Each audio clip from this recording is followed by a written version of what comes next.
On Tuesday nights, we have a very special class where we have live guitar and singing with an incredible musician and live other instruments. Like I play gong and sometimes I play Native American flute. So it's more of an experience than just going to a class. It's pretty neat. And it's also late at night, so there's candle lights, it's the whole atmosphere. Yeah, the night ones tend to be more relaxing because we don't want to energize people before they go to bed. So I typically finish the classes using bolsters and props and putting people into restorative kind of relaxing postures so that when they leave, they're ready to go home about 9 p.m. and get ready for bed. Some of the energizing classes, during the day that you'll do, like I teach on Saturday mornings, we put people in a lot of back bends at the end, so not relaxing postures, and that's sort of like a jolt of caffeine, natural caffeine when you do back bends. So then for the rest of their Saturday, they're up, they're awake, they're going. So there's definitely a difference. It depends on the type of yoga you do, but if you do one of the very physical practices like Ashtanga or Vinyasa flow, you're gonna get a lot of movement of the muscles and you're gonna get the stretch. So you gain strength and flexibility at the same time, whereas a lot of like what you're describing, like runners, and it's very one, narrow path kind of thing where you're either getting the cardio, but you're then going to get stiff because you're building muscles in certain areas. Yoga is more natural in the sense that you're building muscles in areas that you'll actually use. So the postures are kinds of things that you need. You need balance. You need these kinds of things just to walk around or to be a human being. So you start to develop the natural muscles that should have developed if we were not living a life of living in chairs and sleeping in beds and that kind of thing. I couldn't touch my toes. Okay. My first class, I was in pain, I couldn't do anything. I was sweating profusely. It was not a pleasurable experience, but at the end of it, the feeling I had was a little bit more in touch with myself, because what I had done for years was avoid that stretch, like I knew that I was stiff, but I didn't want to go and try because I thought, I can't touch my toes. So what it did, it forced me to get to know my body a little bit better.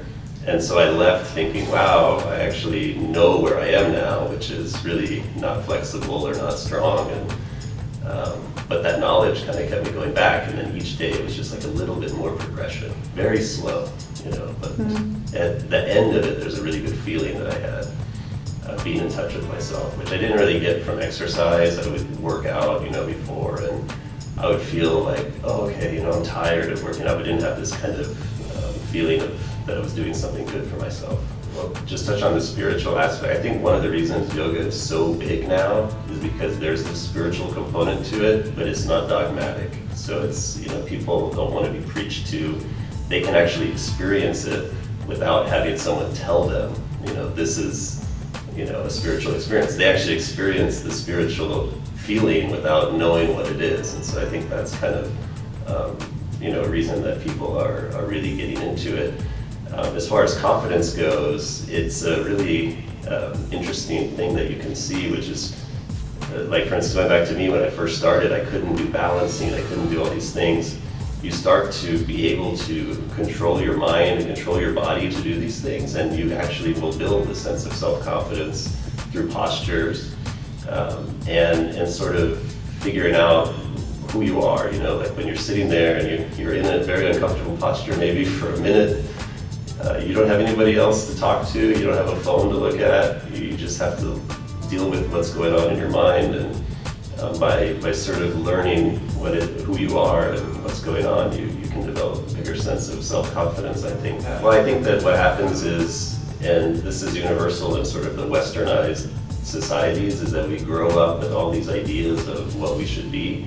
For instance, I went to college and I went to law school and became a lawyer, and it was all about sort of going down this path to get to some sort of ideal position in life, which would be, having enough money, having a nice car, nice house, security, financial security. So there's this sense of self that you kind of are born with in Western society. But what you start to see, and what I experienced, a lot of professionals experience, is you get to the point of having achieved, all of the things that you've been working for 20 years to get to, and you still have a sense of, well, this isn't happiness. This isn't it's not fulfilling, in its own way. And ultimately it comes back to that spiritual thing, which is happiness comes from a place of, internal happiness, not all these external things. Unraveling yourself and then figuring out, I can actually be happy doing nothing. Just sitting here after yoga class, you feel so good. You don't want anything. It's not like you're then craving ice cream or beer or like this. You're more like, I'm just good just sitting here. And you start to realize that it's not that you're giving up all these external things that you once thought would make you happy. It's just you don't desire them anymore. So without the desire, you're free to just kind of be.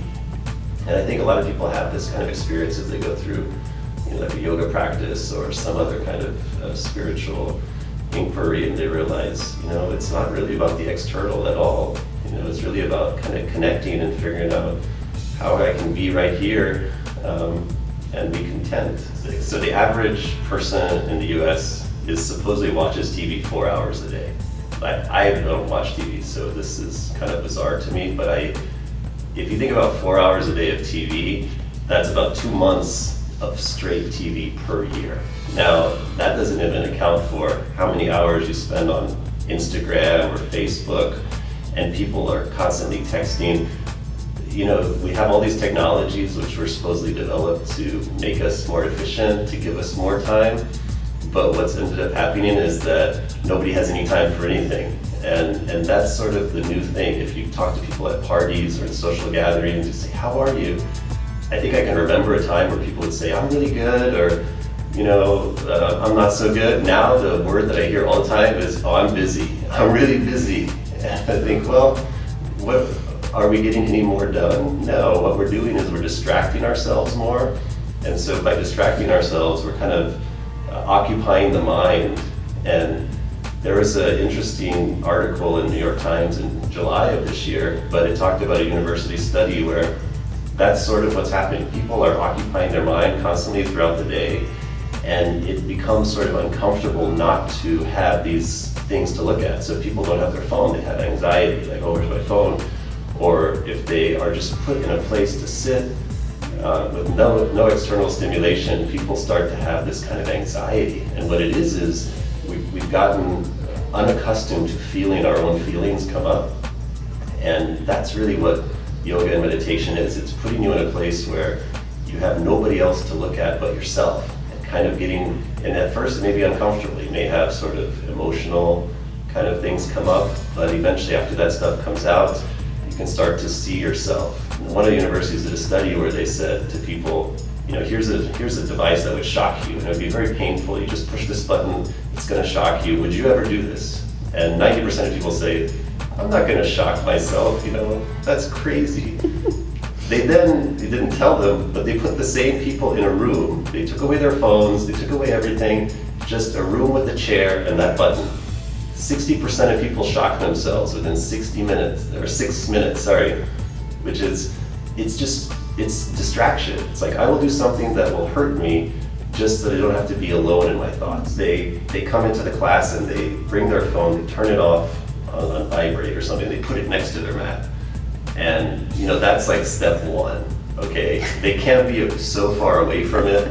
And they don't realize it, but they're having anxiety of the phone being in the car. What I encourage people to do, and I do, is when I get to the yoga studio, I leave my phone in my car. I don't want anything to do with that phone for an hour and a half, If it goes off in class and it's on silent, I'm not gonna answer it anyway, so why have it there? And actually I have become more anxious if I have the phone. Then I'm like, oh, I don't want that phone anywhere near me, So, that kind of thing has become their lifeline to connecting with people. So we don't have a lot of, personal connection anymore. We're with people talking to them. We're talking to them via text, or on their Facebook wall. So there's a natural human want to be connected, and that's why people are attached to these devices. The breath is something that is controlled by our autonomic nervous system, and you know this as a doctor. So even if we stop thinking about our breath, we're going to breathe, but we're going to breathe in a reactionary kind of primitive way. The way that our body tells us, or our brain is telling you should breathe in this way.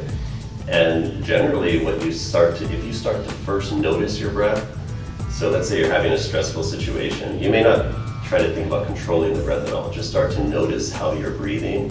You might notice that you're breathing really shallow, like little bird breaths, like right now we're breathing, are we really moving our chest? Are we really expanding our diaphragm? We're not. No. And so if you start to notice that, then you can get to the next step, which would be controlling your breath. And some of the good ways to do that would be focusing on expanding the rib cage, like taking really deep inhales and then really deep exhales, pushing all the air out, so slow. And one thing that I do, we call it samavriti. Sama is like the word same in Sanskrit, and vritti is like action. It's like equal action breath. So I start to count, and I'll go like inhale, 1, 2, 3, 4, counting in my head, and then pausing at the top. Exhale, same amount, 2, 3, 4. Pause at the bottom. Instead of the autonomic nervous system telling us how to react, we're telling it everything's good, everything's calm. So then it starts to stop the kinds of reactionary fight or flight, adrenaline response, and it starts to bring in more of a rest and relaxation response. So I think one of the breathing techniques, simple for beginners, is just counting their breath. And I would say pick a count from 4 to 8. Do that for a minute, 2 minutes. Okay. And then just notice if this reaction to whatever the stressful situation is still going, then maybe do it for another 2 minutes.